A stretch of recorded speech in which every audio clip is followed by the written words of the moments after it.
તારીખ 21/9/2010 ચેન્નઈ સ્થળે શ્રીમદ રાજચંદ્ર પત્રાંગ 569 ઉપર શ્રી વિરેન્દ્રભાઈનું પ્રવચન.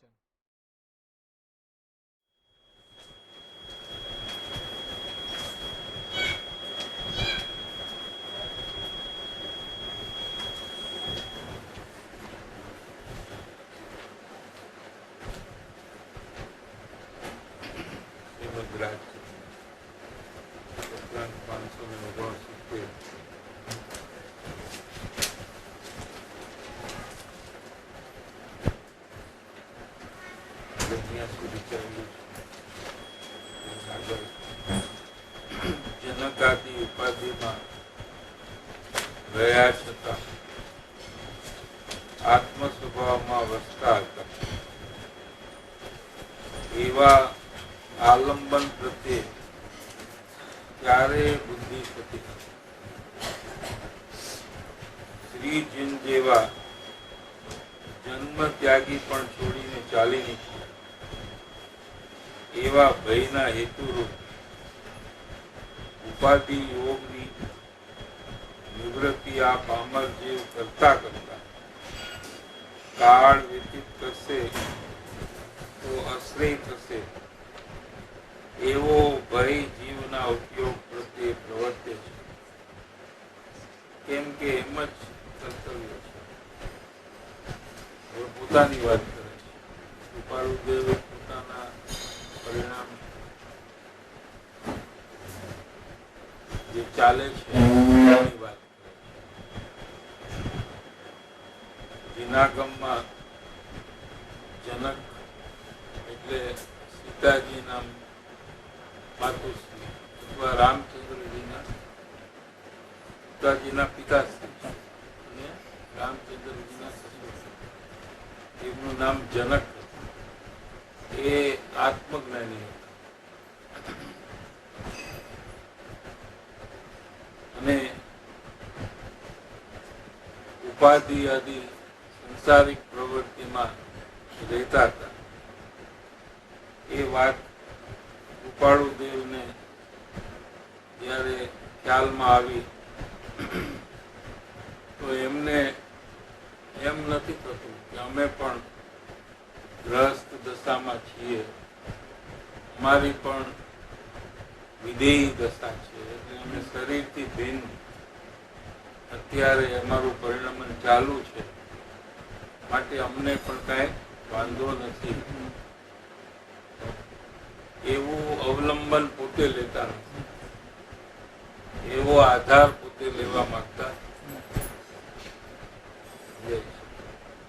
એક જ્ઞાની બીજા જ્ઞાનીનું પરિણમન ખ્યાલમાં હોવા છતાં પોતાની પ્રગતિ કેમ થાય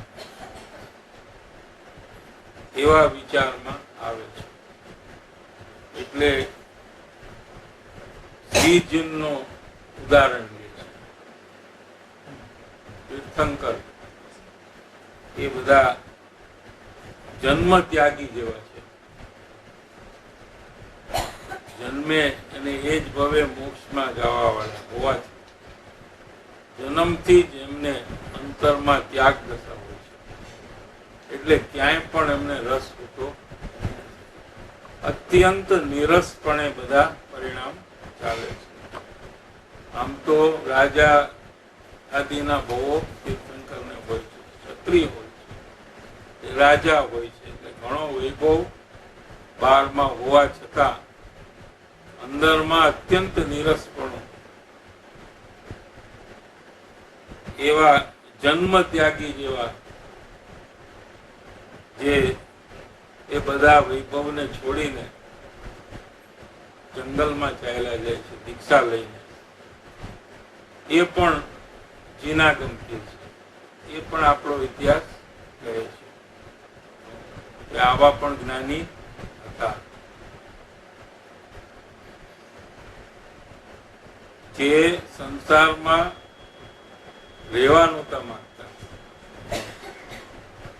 એ કુટુંબ પરિવાર પૈસા વૈભવની વચ્ચે પણ એ પોતાનું આત્મકલ્યાણમાં જે વૃદ્ધિ થવી જોઈએ એ વૃદ્ધિ જો ન થતી હોય એવા પરિણામમાં રહેવા માંગતા નથી.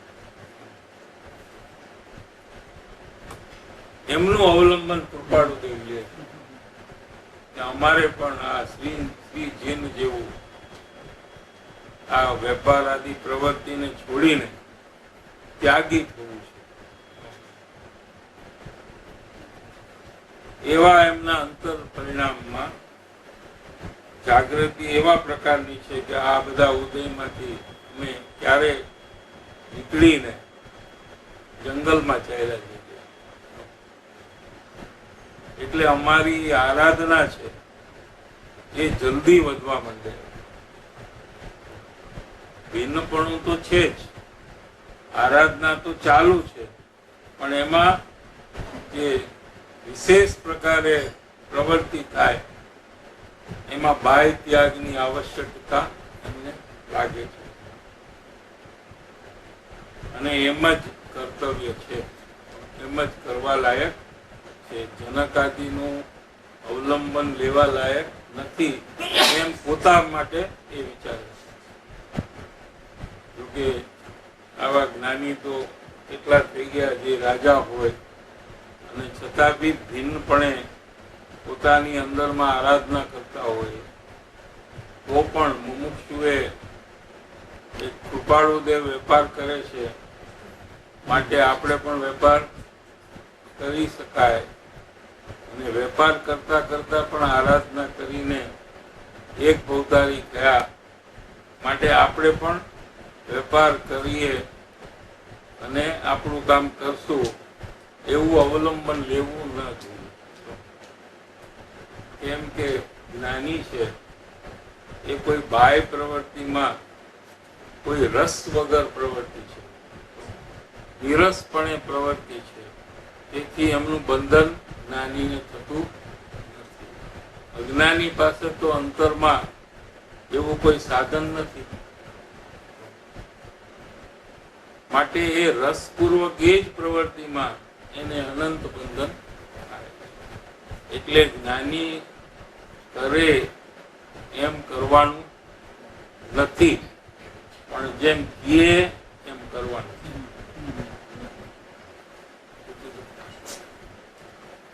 જ્ઞાની જેવું કરે એવું કરવાનું નથી, પણ જ્ઞાની જે ઉપદેશ આપે એમ કરવાનું. એ વાત ખાસ ખ્યાલમાં હોવી જોઈએ. કેમ કે જ્ઞાની તો પ્રારબ્ધ અનુસાર જીવન ગાળે છે. પોતાના પૂર્વે કરેલા કર્મ જે છે અજ્ઞાન અવસ્થામાં એનું ફળ આવે છે ત્યારે એ પોતાના આત્માનું અવલંબન વિશેષ કરીને એનાથી ભિન્ન વર્તે છે અને એ વખતે એમને નિરસપણે એ પ્રવૃત્તિમાં અંતર ઉદાસીનતા પૂર્વક પરિણામ ચાલે છે. અજ્ઞાનીને એ પ્રવૃત્તિમાં રસ હોવાથી એ રસને કારણે એને અનંત બંધન થાય છે, પ્રવૃત્તિને કારણે નહીં. કોઈ પ્રવૃત્તિ બંધનું કારણ નથી, પણ એ પ્રવૃત્તિમાં જે રસ છે એ રસ એકલો જ બંધનું કારણ છે. અને જ્ઞાનીને નિરસપણું છે, કેમ કે આત્મામાં રસ છે. આત્મા રસથી ભરેલો પદાર્થ છે અને એનો અવલંબન પૂર્વક એનું સ્વસંવેદન ચાલુ છે અંદરમાં.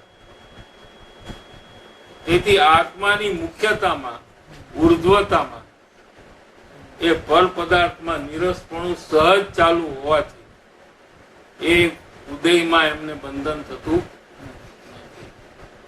પણ એ પૂર્વે જે કર્મ કરેલા અજ્ઞાન અવસ્થામાં એ કર્મની નિર્જરા થાય છે અને અંદરમાં જે અલ્પ રાગ દ્વેષના પરિણામ છે એ ભાવ કર્મ છે એની પણ નિર્જરા થાય છે. અને આને કારણે આગળ જઈને બધા કર્મની જયારે નિર્જરા થાય ત્યારે મોક્ષની પ્રાપ્તિ જ્ઞાનીને થાય. એટલે જ્ઞાની જે પ્રવૃત્તિ કરતા હોય, જેમ કે કૃપાળુદેવ વેપાર કરતા હતા હીરાનો, તેથી મુમુક્ષુએ એમ ન સમજવું કે આપણે પણ વેપારની પ્રવૃત્તિ કરીએ અને એમને બંધન નથી માટે આપણને પણ કઈ બંધન નહીં થાય. કેમ કે વેપારથી તો બંધન થતું નથી. અને એ વાત સાચી છે, જાય છે, પણ અંદરમાં જે રસ છે એનાથી જીવને બંધન થાય છે. એટલે એ પ્રવૃત્તિમાં એને ગમે છે, સુહાય છે અને એ જ એનો રસ છે અને એ રસ એને બંધનું કારણ છે.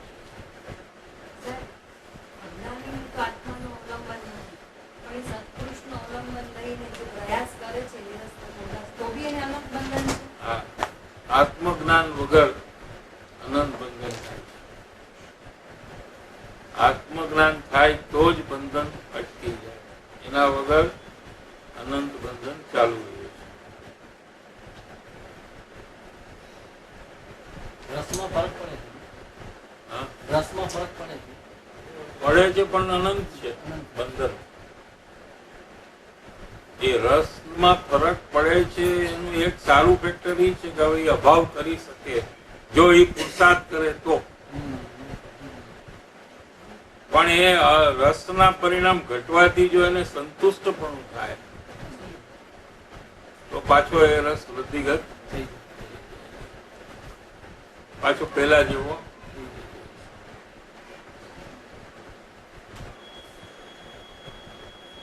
જે રાગ દ્વેષાદી પરિણામ અજ્ઞાન વિના સંભવતા નથી. હવે શાસ્ત્ર અભ્યાસી જીવ જે દ્રવ્યાનુયોગ નિશ્ચયના જે શાસ્ત્ર છે, સમયસાર આદિ, એનો જે અભ્યાસ કરે છે એવા જીવની જે અંતર પરિણતિ છે એને લક્ષ્યમાં રાખીને આ પેરેગ્રાફ લખવામાં આવ્યો છે કે જે રાગ દ્વેષાદી પરિણામ અજ્ઞાન વિના સંભવતા નથી, તે રાગ દ્વેષાદી પરિણામ છતાં જીવન મુક્તપણું સર્વથા માનીને જીવન મુક્તની દશાની જીવ અસાધના કરે છે, એમ વર્તે છે. સર્વથા રાગ દ્વેષ પરિણામનું પરીક્ષણ પણ કર્તવ્ય છે. શાસ્ત્ર અભ્યાસ જીવ કરે તો એને એમ સમજાય છે કે આત્મા શરીરના પૂતગલના કોઈ કામ કરતો અને અંદરમાં રાગ દ્વેષના પણ પરિણામને આત્મા કરતો નથી. એવું શેમાં આવે છે? દ્રવ્યાનુયોગના શાસ્ત્ર, સમયસાર આદિ, જેનું આપણે મુખ્ય અધ્યયન કરીએ છીએ, એમાં આ બધી વાત આવે છે. જીવ કર્મનું બંધન પણ કરતો કેમ કે કર્મ છે એ પૂતગલ છે અને જીવ છે એ ચૈતન્ય છે, અને ચૈતન્ય પદાર્થ એ પૂતગલમાં તો કઈ કરતો નથી, સમજાય? એટલે આપણે તો કઈ કરતા નથી. જે બધું થાય છે એ બધું એને કારણે થાય છે. શરીરમાં જે થાય છે શરીરને કારણે થાય છે. અંદરમાં જે રાગદ્વેષ થાય છે એ પર્યાયના ષટકારક પ્રમાણે થાય છે. હું તો જ્ઞાયક છું, શુદ્ધાત્મા છું. હું કોઈ રાગદ્વેષ ને કરતો, એ વાત તો જૈન દર્શન અનુસાર બરાબર જ છે, પણ એ સ્વભાવ દ્રષ્ટિએ વાત છે, સમજાય છે? ખરેખર તો અજ્ઞાની છે એ રાગદ્વેષના જે પણ પરિણામ થાય એનો કર્તા છે, અને એને એનું બંધન થાય છે. અને બંધન થવા વાળો જીવ એમ માને કે હું તો મુક્ત જ છું, કેમ કે જીનવાણીમાં એવું છે કે આત્મા મુક્ત છે.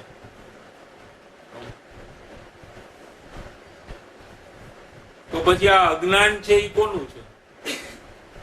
આ સંસારના જે પરિણામ છે અંદરમાં શુભ અશુભ ભાવ એ કોના છે? તો એ રાગદ્વેષ આદિ પરિણામ છતાં આવા પરિણામ સતત ચાલુ છે, અને પર પદાર્થ શરીર આદિ ને જોતા જ એને એમાં મારાપણું પ્રત્યેક વર્તમાનમાં નવું નવું કરે છે, અને છતાં એમ માને કે હું તો મુક્ત છું. તો આ મોહના પરિણામ કોના છે?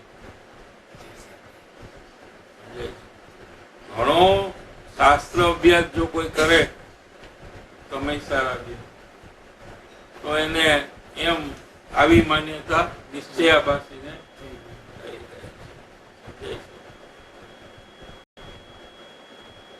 કે તે રાગ દ્વેષાદી પરિણામ છતાં જીવન મુક્તપણું સર્વથા માની છે. સર્વથા શબ્દ એટલા માટે લખ્યો છે કે દ્રવ્ય અપેક્ષાએ તો એ મુક્ત જ છે, અથંચિત છે મુક્તપણું.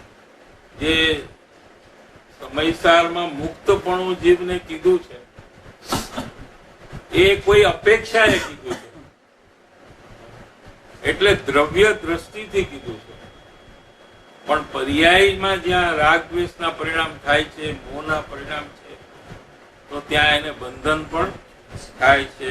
તેથી એને સંસાર ચાલુ છે, મુક્તપણું છે નહીં. તેમ છતાં હું તો મુક્ત સ્વરૂપે, સિદ્ધ સ્વરૂપે, પરમાત્મા સ્વરૂપે છું એવું જીવન મુક્તપણું સર્વથા માને તો એ જીવ જીવન મુક્ત દશાની જીવ અસાધના કરે છે. એટલે જ્ઞાની છે એની દશા છે એ જીવન મુક્ત છે, એવા જ્ઞાનીની અસાધના કરે છે. આત્મસિદ્ધિમાં પણ છે. મુક્તિ જ્ઞાન કથે અને અંતર છૂટ્યો ન મોહ તે પામર પ્રાણી કરે માત્ર જ્ઞાનીનો દ્રોહ. એનો અર્થ શું થાય? મુક્તિ એટલે મોઢેથી જ્ઞાનની વાતો કરે. એ આત્મા તો અનંત શક્તિ વાળો છે, એ તો સિદ્ધ સમાન છે, સર્વજ્ઞ સ્વભાવી છે. એ કદી રાગદ્વેષ નો કરતા થતો નથી. એમ મુક્તિ જ્ઞાન કથે અને એ તો જ્ઞાનની વાતો કર્યા કરે, પણ અંતરમાં જે ઉદય આવે એમાં મોહના પરિણામ કર્યા વગર છોડે નહીં.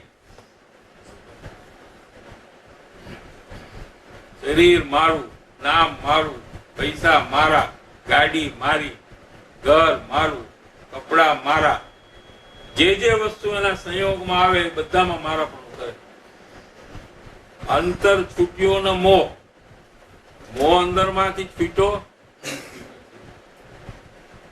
શાસ્ત્ર અભ્યાસ કરીને આવું પકડે, ઘણો અભ્યાસ કરી અને આવી રીતે પોતે માને તો એ શું કરે છે? એ જ્ઞાનીનો દ્રોહ કરે છે, એટલે જ્ઞાનીનો વિરોધ કરે છે. હવે એ જ્ઞાની કેવી રીતે થાય? થઈ જ નથી. જીવન મુક્ત દશાની જીવ અસાધના કરે છે. ખાલી એમ સમજતો નથી પણ એમ વર્તે છે, જાણે કે હું મુક્ત છું, હું તો કાંઈ કરતો નથી, એમ ભ્રાંતિથી વર્તે છે. કરતા હોવા છતાં અકર્તાપણે છું એમ ભ્રાંતિથી વર્તે છે. સર્વથા રાગ દ્વેષ પરિણામનું પરીક્ષણ એટલે નાશ થવું, એ જ કર્તવ્ય છે. રાગ દ્વેષ નો નાશ કરવો એ જ જીવનું કર્તવ્ય, એટલે કરવા લાયક કાર્ય, એને કર્તવ્ય કહેવાય છે. જે પણ કઈ કરવા લાયક હોય એને કર્તવ્ય કહેવાય. એ રાગ દ્વેષ નો નાશ કરવો એટલે દુઃખ નો નાશ થાય અને પરમ સુખ ની પ્રાપ્તિ થાય, એ જ આ જીવનું કર્તવ્ય છે. અથવા આ જીવ એનું કરવા લાયક શું કાર્ય છે કે એને પોતાના આત્માને દુઃખમાંથી મુક્ત કરવું, છોડાવો અને સુખ પ્રાપ્તિ કરાવી, એ જ આ જીવનું કર્તવ્ય છે. આના સિવાય એનું કોઈ કાર્ય છે જ નહીં. એક જ કાર્ય છે દરેક જીવનું, એક જ કાર્ય, તો કે પોતાના આત્માને, બીજાના આત્માને નહીં, પોતાના આત્માને અનંત દુઃખથી બચાવો અને પરમ સુખની પ્રાપ્તિ કરાવી. અને એ જે રીતે થાય એ રીતે એને કરવું, એ જ જીવનું એકમાત્ર કર્તવ્ય છે. કુટુંબનું ધ્યાન રાખવું, છોકરાઓને મોટા કરવા ને લાઈને લગાવવા, એ કઈ જીવનું કર્તવ્ય નથી પણ અકર્તવ્ય છે.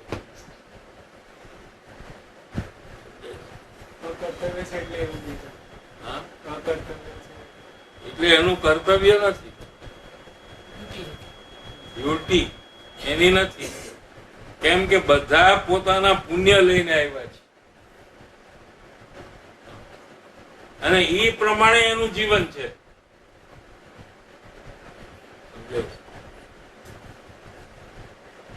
જે જીવ અહીંયા આવે છે એ પોતાનું નસીબ લઈને જ આવે છે અને એ જ પ્રમાણે એને બધું મળે. એમાં કોઈ બીજો કરવા વાળો છે જ નહીં. તેમ છતાં એ એમ માને કે આને હું કરી દઉં, આને હું મોટો કરું, આને હું લાઈને ચડાવું, આના લગ્ન કરાવું, એ બધી મારી. તો બીજાના લગ્ન કરાવવાની જવાબદારી લે. પોતાના છોકરાઓનું પતી જાય પછી બીજાના છોકરાઓનું પતે. એકલા પાપના પરિણામ છે, તીવ્ર પાપના પરિણામ છે. આ રખડવાનું મેઇન કારણ આ છે. એ કઈ આપણું કર્તવ્ય? આપણા આત્માને અનંત દુઃખથી બચાવો. અત્યારે તો બધું સારું લાગે છે કે કઈ અમને કઈ દુઃખ લાગતું, પણ આવો ટાઈમ બહુ ઓછો ટાઈમ રહેશે. આવું કઈ પરમેનન્ટ રહેવાનું નથી. કોઈ સમજે અમને અત્યારે તો કઈ તકલીફ નથી, આવું અનંત દુઃખ ને આ બધું આટલું મોટું, હવે અમને તો કઈ પ્રોબ્લેમ નથી. આ તો જેને હોય એની વાત કરો, અમને તો કઈ છે નહીં. આ તો અત્યારે થોડાક ટાઈમ માટે નથી, ત્યારે તું આ બધું કરી શક, પછી તો દુઃખ આવવાનું જ છે. ત્યારે કઈ કરી શકાય એવું અત્યારે ફુરસત છે. પુણ્યનો ઉદય એવો છે કે જીવને નિવૃત્તિ મળે છે. આ વાત સમજવા માટે અને પોતાના ભવિષ્યને સુધારવા. એવું અનંત કાળમાં બહુ ઓછો સમય મળે આવો. એને મહાપુણ્યનો યોગ કહેવામાં આવે છે. પૈસા મળવા એની કઈ કિંમત, પણ ગુરુદેવશ્રી એમ કે આ વાત કાને પડે તો મહાભાગ્ય છે. અબજો રૂપિયા મળે એ કઈ નથી કે ગુરુદેવશ્રી એમ કે સીડીમાં આ વાત કાને પડે, ટચ થાય ને અહીંથી અવાજ જાય કાન સુધી, એનું નામ કાને પડે કહેવાય. સાંભળવા મળે ખાલી તો મહાપુન છે. એનો મહાપુન નો ખર્ચ થાય છે, એનું પેમેન્ટ દે છે. આ કોઈ કે અમે તો કઈ નહીં મફતમાં આવી ગયા છે, પણ એનું મોટું પેમેન્ટ દેવાય છે પુણ્યનું. કેટલાય બહુના પુણ્ય ભેગા થાય ત્યારે આવી વાત સાંભળવા મળે. એટલે એ પુણ્યનો ખર્ચ થાય, એ કર્મ પુણ્યના ખરી જાય. આ વાત સાંભળવા કાળે એ પુણ્યનું કર્મ ખરી જાય. પછી જો સાંભળી અને પાછું અનંત પુણ્ય બાંધે તો એને નેટ પ્રોફિટ થાય. અને ઉપરથી સાંભળે અને કઈ કરે નહીં તો નેટ લોસ થાય.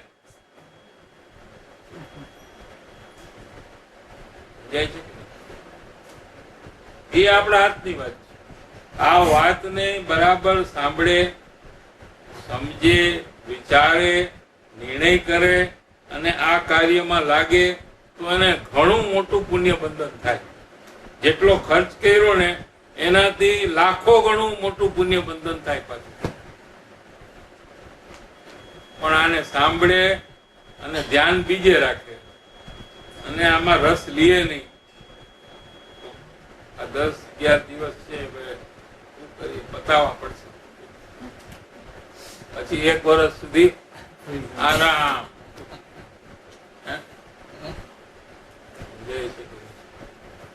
એવું પરાણે કરે જે જીવ, એને ઓલું પુણ્યનો તો ખર્ચ થઈ ગયો, કારણ કે આ વાત કાને પડી એટલે.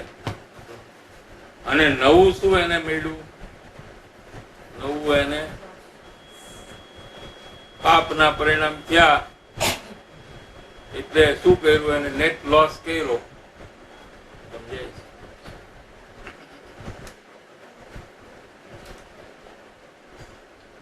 એટલે સર્વથા રાગ દ્વેષનું, દ્વેષ પરિણામનું પરીક્ષણ પણ એ જ જીવનું કર્તવ્ય છે.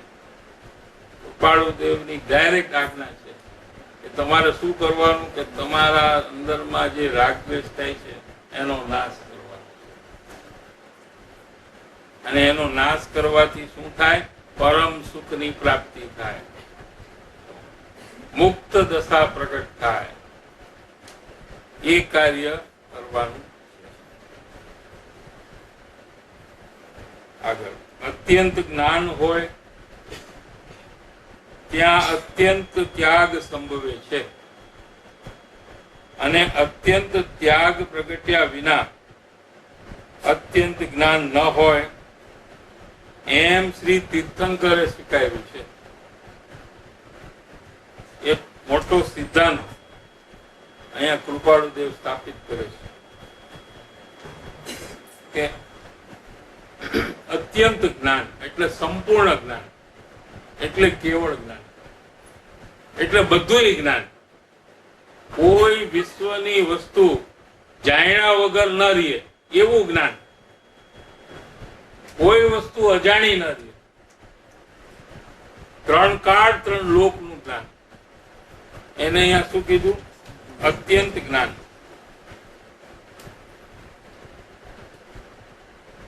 એવા જીવને અત્યંત ત્યાગ નિયમથી હોય. સમજાય છે કે સિદ્ધાંત શું આપ્યો? કે એને અંતર્બાહ્ય ત્યાગ સંપૂર્ણપણે જેને હોય એને જ કેવળ જ્ઞાન હોય, એને જ સંપૂર્ણ જ્ઞાન હોય. પણ જેને અંદર બારમાં ત્યાગ નથી એમને સંપૂર્ણ જ્ઞાન કદી હોય, આ સિદ્ધાંત એમ સ્થાપિત કરે છે. કેમ કે અન્ય મતમાં સ્ત્રીનો સંગ પણ હોય છે અને 3 કાળ 3 લોકને જાણે એમ માને છે જીવ. સમજાય છે?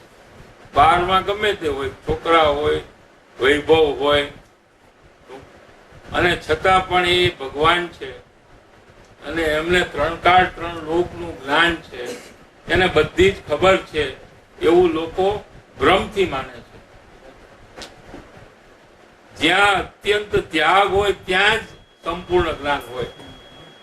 એક સિદ્ધાંત કૃપાળુદેવ અહીંયા સ્થાપિત કરે છે. બહારમાં પણ ત્યાગ હોય અને અંતરમાં રાગ દ્વેષ પણ ત્યાગ હોય. એ જ જીવને કેવળ જ્ઞાન હોય. અત્યંત જ્ઞાન હોય ત્યાં અત્યંત ત્યાગ સંભવે છે. તેમજ આપણે જૈન મતમાં પણ હવે જે શ્વેતંબર સ્થાનકવાસી જે છે એમાં પણ આ ત્યાગની જે વાત છે એ સિદ્ધાંત ત્યાં પણ લાગુ પડે છે. કે જેમ કે ભગવાનની મૂર્તિને ઘરેણા, આભૂષણ, આંગી આદિ આ બધું જે કરવામાં આવે છે એ ભગવાનને તો અત્યંત જ્ઞાન છે, કેવળ જ્ઞાન છે, તો એમને અત્યંત ત્યાગ હોવો જોઈએ. એની બદલે આવી રીતે કરે છે એ વિકૃતિ છે, એ ખરેખર જૈન મત નથી. આ વાત એમણે અહીંયા કરી છે. અત્યંત ત્યાગ પ્રગટ્યા વિના અત્યંત જ્ઞાન ન હોય એમ શ્રી તીર્થંકરે સ્વીકાર્યું છે. તમે એક બાજુ તો એને ભગવાન કહો અને બીજી બાજુ તમે એને આભૂષણો ચડાવો, તો કે એવું વિતરાગને હોઈ શકે? જો એમને સંપૂર્ણ જ્ઞાન છે તો એમને સંપૂર્ણ ત્યાગ પણ હોવો જોઈએ. એ એનું બાહ્ય લક્ષણ છે. અંતરંગ લક્ષણ કેવળ જ્ઞાન, બાહ્ય લક્ષણ સંપૂર્ણ ત્યાગ.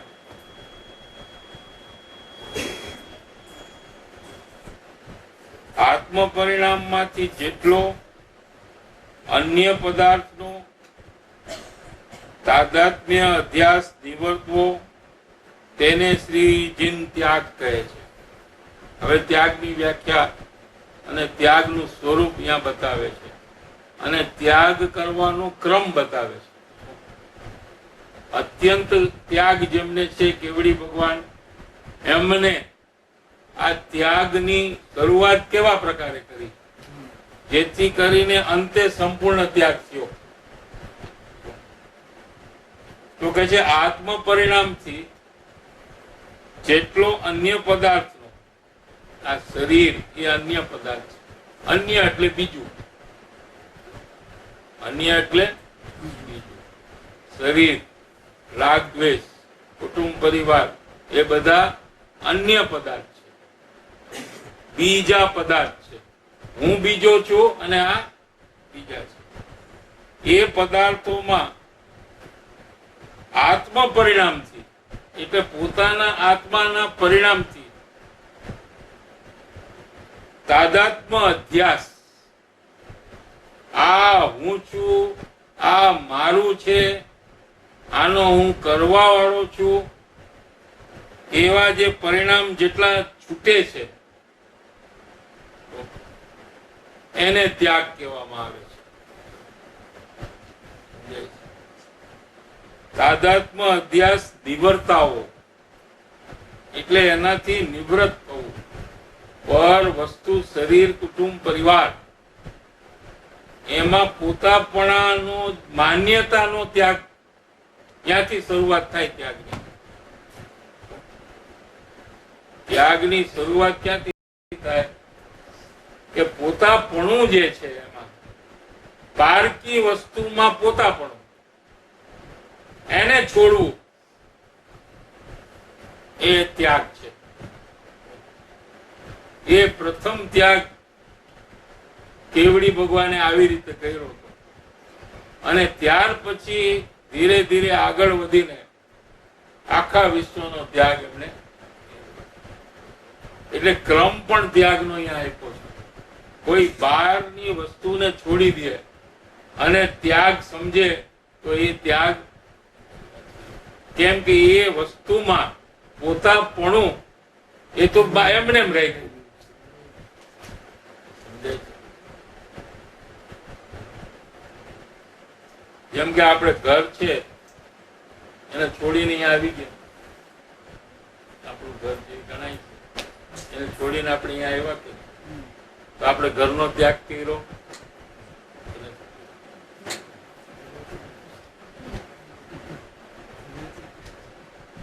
ઘરનો ત્યાગ થયો કે નહીં? પૂછવાનું છે ને મારે. કોને પૂછ્યું? દિલીપભાઈ તમે આજે આવ્યા, તમને ઘરનો ત્યાગ થયો કે નહીં? તમે ઘર છોડીને આવ્યા તો ઘરનો ત્યાગ હા કે ના, પછી તમારે જવાબ દેવો પડશે કેમ. અહીંયા હા ના નહીં ચાલે. ખાલી શું પાડવું? ના પાડવું છે તમારે? ઘરનો ત્યાગ છે કે નહીં? કેમ?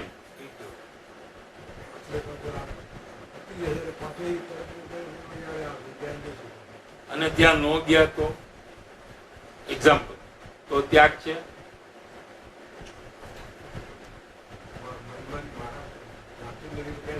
બસ એ વાત પકડવાની. મારું ઘર છે એ માન્યતા લઈને અહીંયા બેઠા છો ને,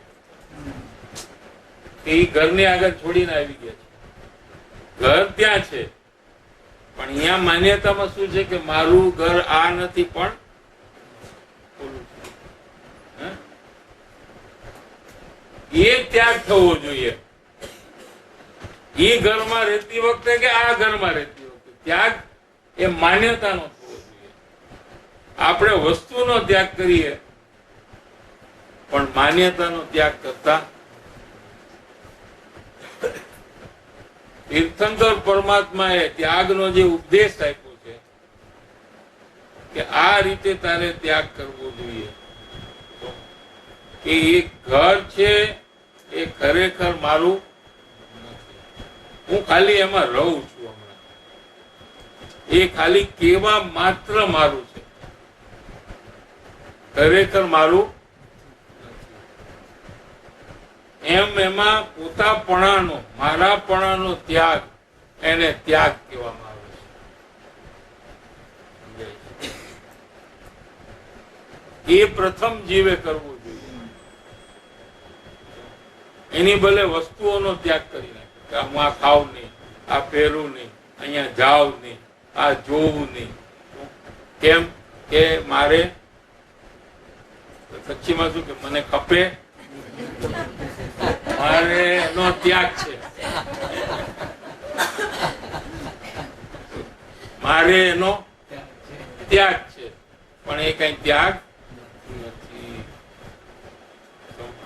કેમ કે એ વસ્તુ મારી છે અને એ વસ્તુને મેં છોડી છે એવી માન્યતા લઈને એનો છોડે છે. શું કીધું? એક વસ્તુ તમે છોડી તો પેલા તમે એને પોતાની માની છે ને, ખરેખર પહેલેથી જ પોતાની નહોતી, પણ પેલા એકવાર પોતાની માની અને હવે કે હું આને છોડી દઉં છું. પણ તારી હતી જ નહીં એવું માનવું એ ત્યાગ છે. લ્યો,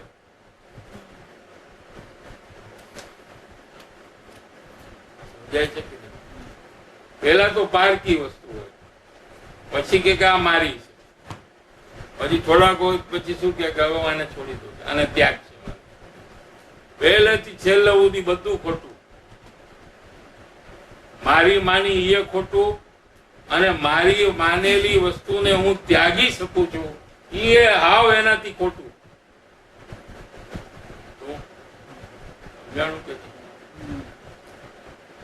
તો એને શું કરવું જોઈએ? ત્યાગ. કાકા પહેલેથી મારી હતી જ નહીં, એનું નામ ત્યાગ. પણ ભૂલથી મેં મારી ભૂલથી મેં મારી માનીતી એમ સમજીને પહેલેથી જ મારી નહોતી, એનું નામ ત્યાગ છે. એ તો ત્યાગનું પણ અભિમાન થઈ જાય છે કે આટલી વસ્તુ મેં છોડી. તમે કેટલી છોડી? મેં તો આ બધું છોડી. બોલો કે એક બે વધારે છે મારી તમારા કરતા.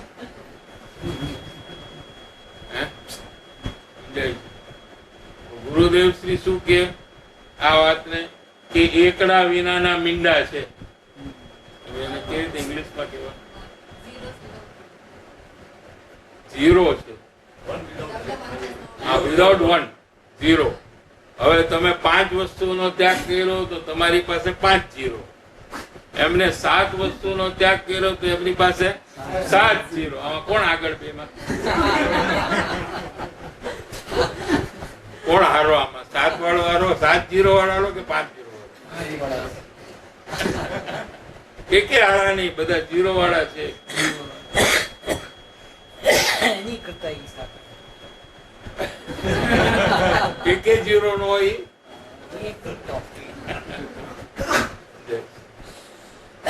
એની બદલે સમ્યક દર્શન નો એકડો આ બાજુ કરી નાખો તો 5 ઝીરો હોય તો 10,000 થઈ જાય, અને 7 ઝીરો હોય તો કેટલા થાય?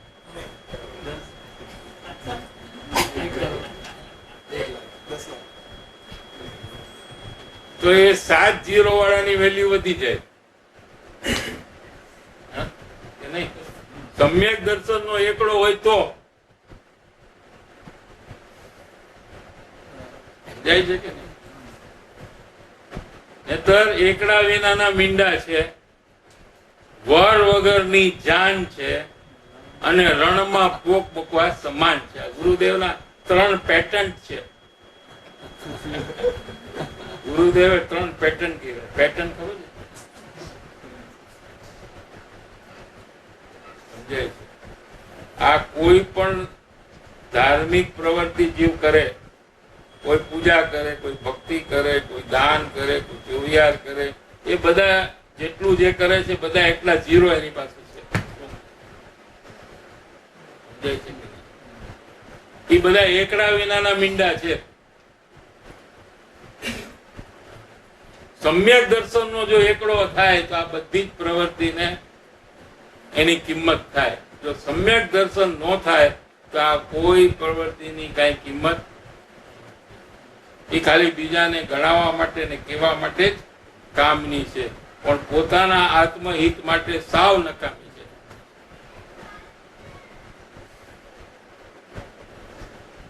એટલે આત્મ પરિણામથી, એટલે પોતાના આત્માના પરિણામથી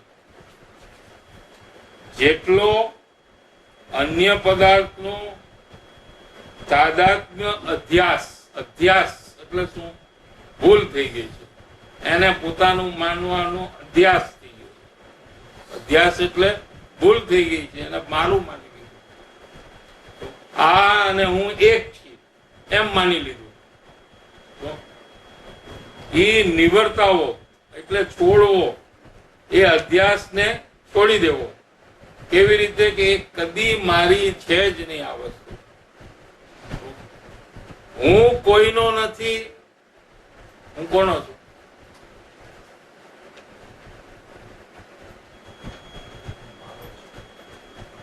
હું કોનો છું?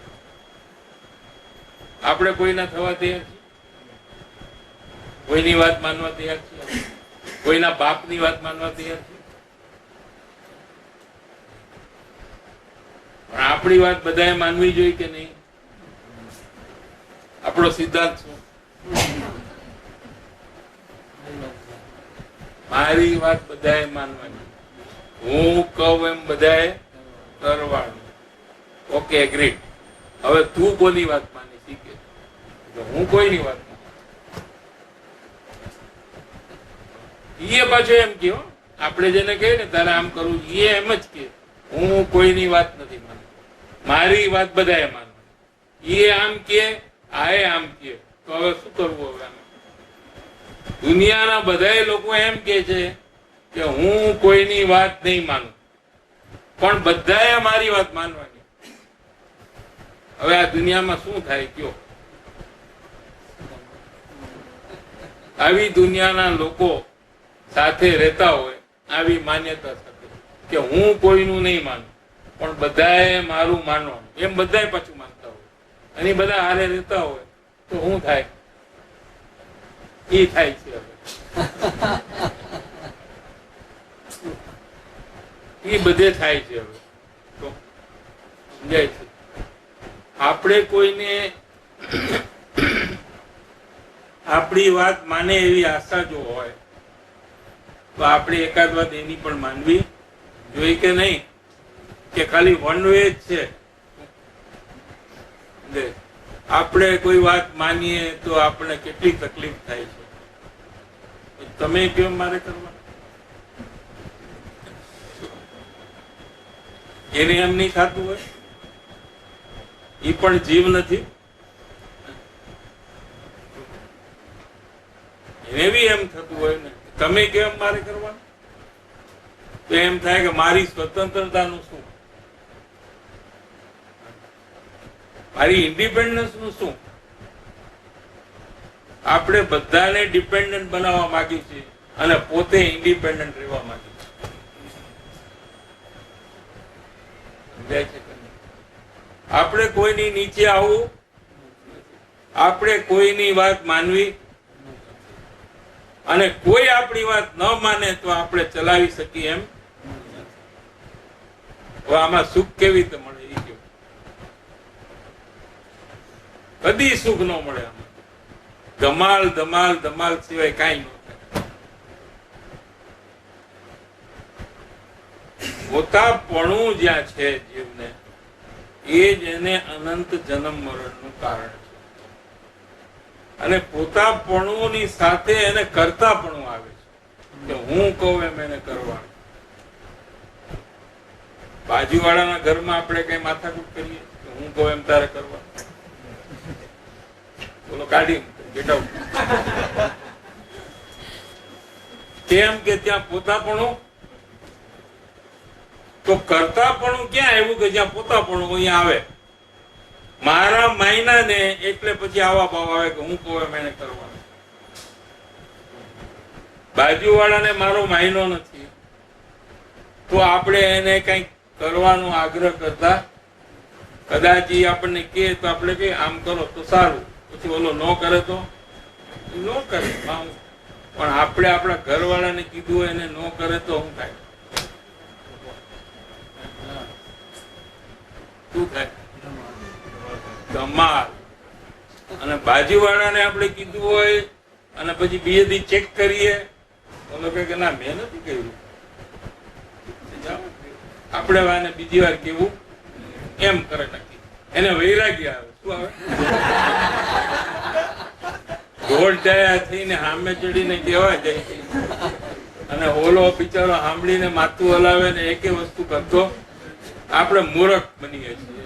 માટે હવે આને કહેવાનું બંધ કરો. ત્યાં તો જીવને એનાથી જુદા પડવાનો ભાવ આવે, વૈરાગ્ય આવે. સમજાય છે? અહીંયા મારાપણું છે એટલે હું કહું એમ કરું એવો ભાવ એને આવ્યા વગર રહેતો. અને કોણ કરી શકે? તમે કયો એમ બધું તમે કરી શકો? ઉભા થાવ તો ઉભા થઈ જાઓ, બેસી જાઓ, ખાઈ લ્યો. તમે બધું કરી શકો અને ન કરો તો એને તકલીફ થાય. આ પોતાપણાને લીધે આ બધા દુઃખ થાય છે જીવને. એ છોડવું જોઈએ. કેમ કે ખરેખર કોઈ પોતાનું છે જ નહીં. આપણે કોઈના નથી તો કોઈ આપણું કેવી રીતે હોય? આ સિદ્ધાંત પકડી લો. આપણે કોના છીએ? આપણે કોની વાત માનવા તૈયાર છીએ? કોઈ નહીં. તો પછી બીજા માટે પણ આપણે એ રીતે વિચાર કરવો જોઈએ. ખબર છે ને કેમ કરે છે?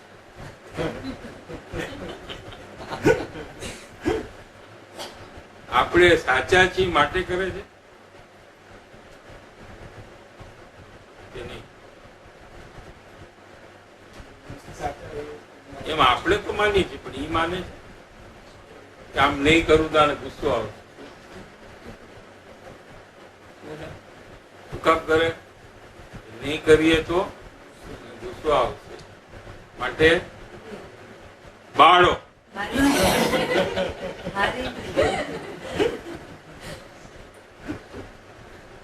કોઈને નથી ગમતું કરવું.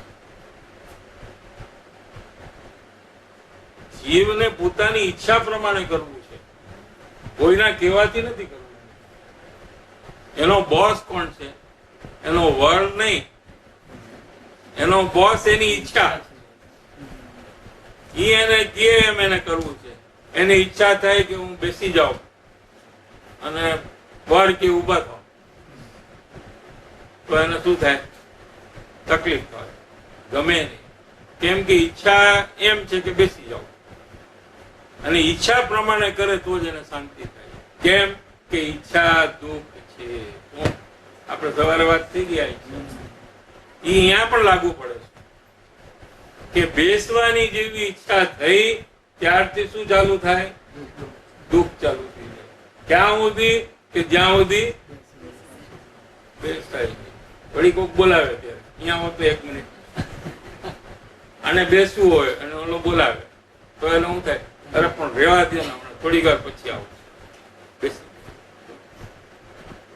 કેમ કે ઈચ્છા દુઃખરૂપ છે, પણ એ માને છે કે બેસવાથી સુખ થાય છે. એ એની ભૂલ છે, એકાઉન્ટિંગ મિસ્ટેક. દુઃખ થયું તેને લીધે ઈચ્છા થઈ એને લીધે. હવે બીજો કોઈ એનાથી જુદી વાત કરે તો એ વ્યક્તિ અને એ વસ્તુ પ્રત્યે એને દ્વેષ આવે છે. કેમ કે ઈચ્છા પ્રમાણે કાર્ય કરવામાં એ રૂકાવટ થાય છે. એટલે એને દુઃખમાંથી છૂટવાનું જયારે આવ્યું ત્યારે આ વચ્ચે આવીને એનું દુઃખ ચાલુ રખાવે છે. એટલે જે પણ વચ્ચે આવે એના પ્રત્યે એને દ્વેષ આવ્યા વગર રહેતો.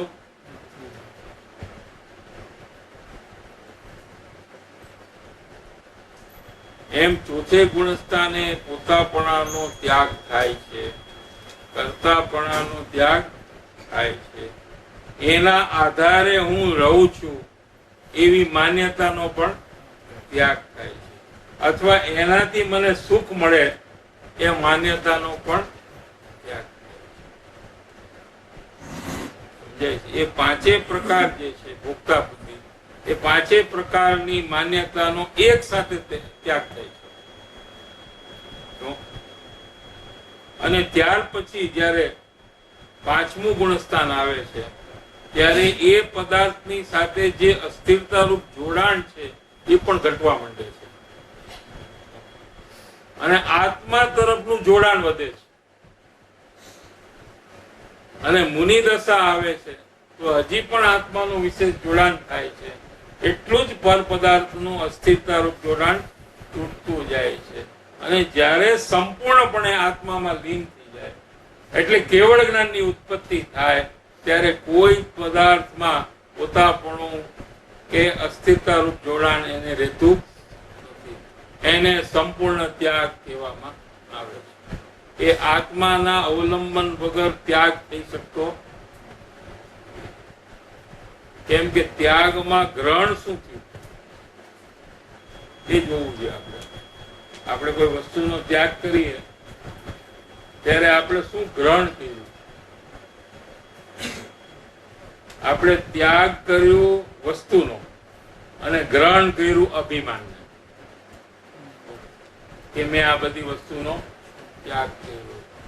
એ બીજાને આપણે બતાવીએ કે જો અમને આ બધી વસ્તુનો ત્યાગ છે, એનું અભિમાન આપણે ગ્રહણ કરીએ છીએ. વસ્તુનો ત્યાગ અને એનું અભિમાન ગ્રહણ થાય છે.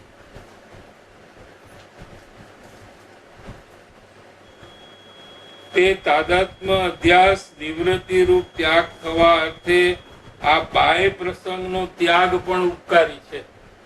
હવે બીજી વાત એક કરે છે કે તું કોઈ બહારની વસ્તુનો ત્યાગ કર પહેલા તો કઈ વાંધો નથી, પણ એ ત્યાગ શેના માટે તારે કરવાનો? કે એમાં પોતાપણાનો ત્યાગ કરવા માટે એ વસ્તુનો ત્યાગ કરતો અમને કઈ વાંધો સમજાય છે કે નહીં? ત્યાગ. આમ કે આપણે આ મોબાઈલ છે, એ મારું છે, એ માન્યતાનો આપણે ત્યાગ કરવો છે. શું કરવું છે? એ માન્યતાનો ત્યાગ કરવો છે. તો ક્યારેક આપણે મોબાઈલ કોઈને આપી દઈએ, મોબાઈલ લઈ લો, તો આપણે આનો ત્યાગ એટલા માટે કર્યો કે એની માન્યતા જે આપણી છે, મારાપણું છે, એ આપણે છોડવું છે. એટલે જ્યારે આપણે આપીએ ત્યારે આપણા પરિણામ જે છે એ ના કહેશે કે નહીં એને હું કામ આપું, ભલે નહીં આ રહ્યું આપણી પાસે, એ તમે કરો ત્યારે ખબર પડશે. આ બધું કરવાનું પ્રેક્ટિકલ. જે વસ્તુમાં પોતાપણું છોડવું હોય એ વસ્તુ તમે કોકને આપો. આપણે આપતા નથી ને બધું. શું આપણે શું છે, શોપિંગ કરીએ, બધાય કરે કે નહીં? શોપિંગ બધાય કરે. વસ્તુઓ બધી ઘરમાં આવતી જાય અને જૂની વસ્તુ બહાર ઘરમાંથી જાય. કેટલી વસ્તુ ઘરમાં આવે એની સામે કેટલી વસ્તુ બહાર જાય? તમારે કેમ છે? એટલે 10 આવે તો 10 બહાર જાય એમ મારો પ્રશ્ન. હે? ઓછું જાય અને જાય આછું. કારણ કે જે ઘર લીધું એ ઓછું પડે, બંગલામાં જવું. હા, હવે શું થાય? આમાં આવું જો ચાલતું હોય 10 વર્ષ સુધી તો વસ્તુ વધારે આવતી હોય અને બહાર ન જતી તો પછી ઘરમાં કઈ જગ્યા. પછી શું કરવું પડે? વસ્તુને તો છોડી ન શકીએ એટલે પછી મોટું ઘર લેવું. એટલે વસ્તુને છોડવી, વાપરેલી વસ્તુને છોડી નથી શકતા. હવે એમ થાય કે આને ફેંકવાની છે તો એ ક્યાં જાય ખબર છે? ગેરેજ.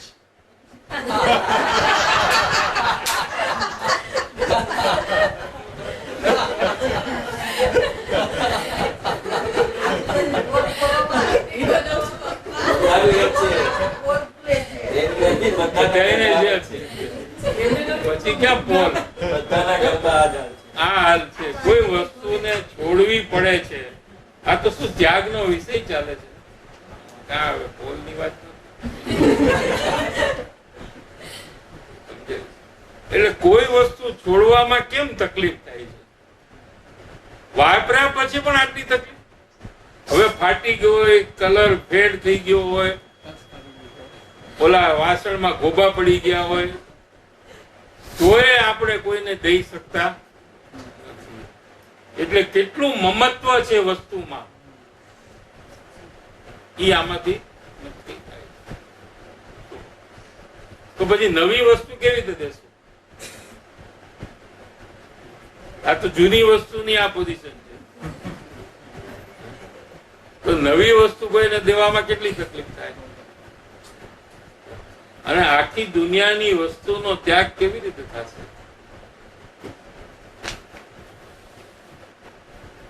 એટલે કે છે કે કોઈ બાહ્ય પ્રસંગ જે ત્યાગનો છે એ પણ જીવને ઉપકારી છે, એટલે લાભનું કારણ છે. પણ કેવી રીતે? કે એમાં પોતાપણાનો ત્યાગ કરવાનો જો પ્રયાસ હોય તો. બાહ્ય પ્રસંગના ત્યાગને અર્થે અંતર ત્યાગ કયો? એટલે બહારની વસ્તુ ત્યાગ કરતા કરતા એમાં પોતાપણાનો ત્યાગ થઈ જશે એમ કદી બનતું એમ ના પડે. જૈન દર્શનમાં પણ ત્યાગનો મહિમા છે અને ત્યાગ કરવાનો ઉપદેશ છે જૈન દર્શનમાં. એટલા માટે છે કે એમાં પોતાપણાનો ત્યાગ કરવા માટે એ બાહ્ય વસ્તુનો ત્યાગ કરવાનો ઉપદેશ છે. સમજાય છે? બાહ્ય પ્રસંગના ત્યાગને અર્થે અંતર ત્યાગ કયો નથી. એટલે વસ્તુઓને તમે બહારમાં છોડતા જાઓ એટલે ક્યારે તમને ભવિષ્યમાં એમાં પોતાપણું કરતાપણું છૂટી જાય એવું બનતું નથી. તો પણ આ જીવે અંતર ત્યાગને અર્થે બાહ્ય પ્રસંગની નિવૃત્તિને કંઈ પણ ઉપકારી માનવી આટલી અપેક્ષા એ ઉપકારી છે કે એમાં તમે પોતાપણું છોડવાના પ્રયાસમાં આવો, એટલી જ અપેક્ષાએ એ કાર્યને ઉપકારી માનવામાં આવે છે. નહીતર બાપર વસ્તુનો ત્યાગ કરવાથી નિયમથી જીવને અભિમાન થયા વગર રહેતું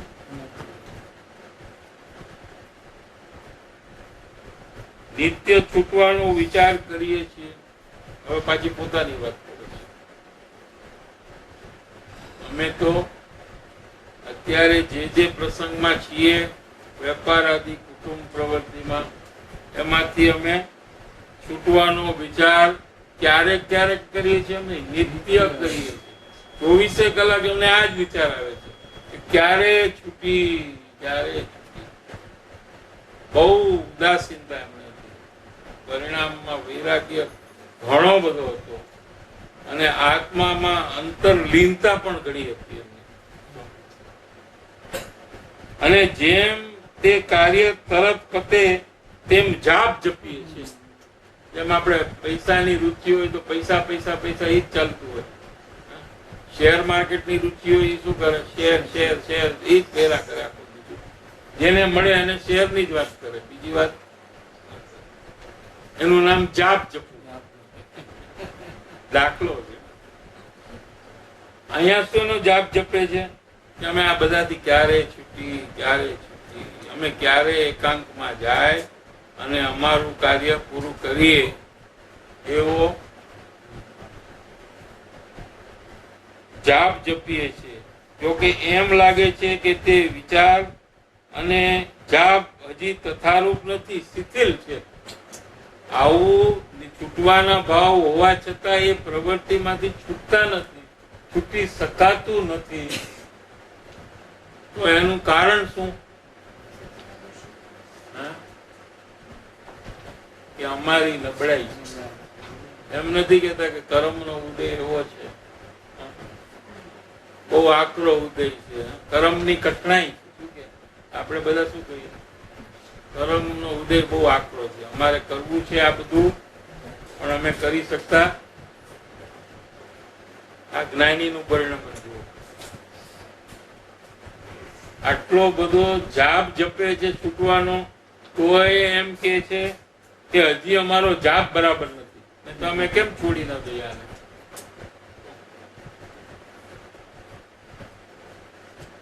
કથારૂપ નથી, જેવો જોઈએ એવો નથી. જેનાથી આ કાર્યમાંથી નિવૃત્તિ મળે એવો નથી. શિથિલ છે, ઢીલો છે, ઢીલો. હજી અમારું જોર બરાબર. માટે અત્યંત વિચાર અને તે જાપને ઉગ્રપણે આરાધવાનો અલ્પકાળમાં યોગ કરવો ઘટે છે એમ વર્ત્યા. પછી આટલું કહીને પાછું હવે છોડી નથી દેતા. હવેના ટાઈમમાં અમે આ વધારીને જરૂર નિવૃત્તિ લઈ લેશું. આટલું કહીને પછી એમ કે જો અમે આટલું તો કીધું, હવે ઘણું કેટલું કહી પછી આ કાર્ય જ્યાં સુધી એમાંથી નિવૃત્ત ન થઈએ ત્યાં સુધી અમાને અંદરમાં આવા પરિણામ ઉગ્રપણે ચાલુ થશે, જેથી કરીને અમે આ કાર્યમાંથી નિવૃત્ત. પ્રસંગથી કેટલાક અરસપરસ સંબંધ જેવા વચનો આ પત્રમાં લખ્યા છે. શું કીધું? અરસપરસ. તમારા એક માટે નહીં, મારા માટે, મારા લાભ માટે પણ મેં આમાં તે વિચારમાં સ્ફુરી આવતા. પૂર્ણા એટલે ઓટોમેટિકલી આવા વિચાર આવે છે, એ લખ્યા છે આમાં. કોઈ પ્લાનિંગ કરીને લખ્યું નથી. અત્યારે આપણે બધું પ્લાન કરીને જાય ને કે આમ બોલવાનું છે, આ વિષયમાં આપણે તૈયાર થઈને જાય પહેલેથી કે આપણે શું ડિસ્કસ કરવાનું. એવું કાંઈ પોતે કરતા પોતાને અંદરમાં જે વિચાર આવ્યા છે એમને અહીંયા દેખાય છે. પૂરી આવતા સ્વ વિચાર બળ વધવાને અર્થે, મારા જે વિચારો, મારું જ બળ વધવાને અર્થે અને તમને વાંચવા વિચારવાને અર્થે લખ્યા છે. સ્વ પરના હિત માટે લખ્યા છે, તમારા એકલાના હિત માટે મેં નથી લખ્યા. મને પણ મારા કાર્યમાં પણ ઉગ્રતા આવે અને હું મારા આત્મકલ્યાણમાં વિશેષ પુરુષાર્થ લગાવું, એના માટે આ બધા વચનો અમે લખ્યા છે. પછી તો જે વાત છે એ અહીંયા પત્ર અહીંયા તો પતી જાય છે. જીવ, પ્રદેશ, પર્યાય તથા સંખ્યાત, અસંખ્યાત, અનંત આદિ વિશે અને રસના વ્યાપકપણા વિશે ક્રમે કરીને સમજવું યોગ્ય થશે. આ બધી વાત અમે તમને જ્યારે સમાગમમાં મળશું ત્યારે એ વાત આપણે એની ચર્ચા કરશું. તમારો અત્ર આવવાનો વિચાર છે તથા શ્રી ડુંગરનો આવવાનો સંભવ છે એમ લખ્યું તે જાણ્યું. સત્સંગ જોગની ઈચ્છા રહ્યા કરે છે. કૃપાળુદેવને સત્સંગની ઈચ્છા રહ્યા કરે છે. તો અજ્ઞાનીને સત્સંગની કેટલી ઈચ્છા હોવી જોઈએ એ આમાંથી આપણે સમજવું. પત્ર પૂરો.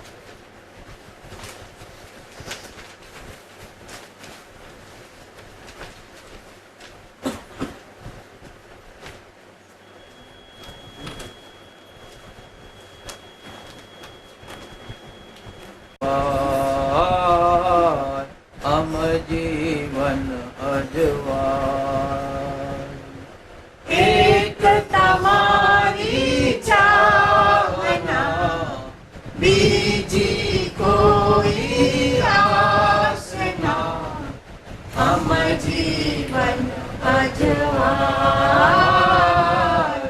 અમ જીવન અજવાય. ગુરુ તમારી સંગમાં, ભક્તિને સત્સંગમાં, જીવન વીત્યું જા, જીવન વીત્યું જા.